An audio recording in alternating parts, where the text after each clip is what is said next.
I'm delighted to talk more about Rishi Sunak and what he's going through as the leader of the Conservative Party. And as we were often saying, this isn't the first time. So we've got Adam Schwartz with us now, a writer and political commentator. Thank you for sparing the time and just to sort of go through this for us. Now, it seems like there's always something going on with Rishi Sunak. Is that unfair to say? I don't think it's unfair to say at all. I mean, he's been Prime Minister for 6 months now, and even before then we saw various scandals going on. But I think it's important to try to sort of revisit those original words which he promised on the steps of Downing Street almost 6 months to the day in October when he became Prime Minister, where he promised that his government would deliver on integrity, professionalism and accountability.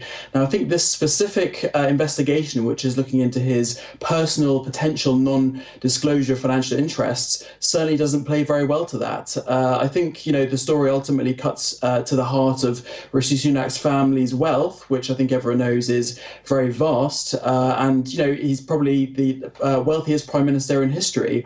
Now, there's nothing inherently wrong with that. I think that, Sunak's family investment portfolios is likely to be quite wide, and it's quite difficult, to see that not impacted some way by government policy. But I think, the real issue with this investigation is the fact that it relates to non-disclosure of financial interests that relate to a direct policy that Sunak announced. Now, I think, when you have a situation of potential non-disclosure, that really creates the potential perception that there's something more sinister going on here.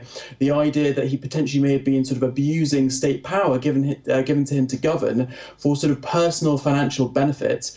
Now, when you put that in the context of sort of multiple scandals that he's had, as you alluded to, he had the issue of holding onto his US green card, we had the issue of the non-domicile status of his wife.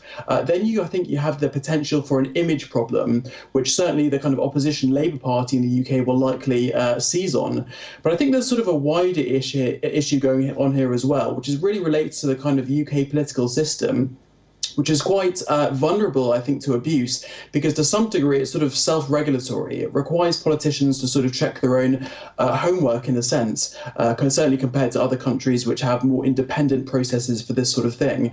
Now, the ministerial code, which governs UK ministerial interests, requires all ministers to disclose their financial interests, but that actually hasn't been updated or published in almost a year. So clearly this is not just an issue related to Sunak, but I think the fact that obviously he is the government figurehead, really is quite symbolic for his government, and I think will cause him major problems, particularly as he tries to sort of present his prime minister or his premiership in quite a different way to Boris Johnson's era and try to renew his party. Adam Schwartz, thank you so much for putting those views across to us. Writer and political commentator joining us from London today. No doubt more details will come to light in the next few days. Good to be with you.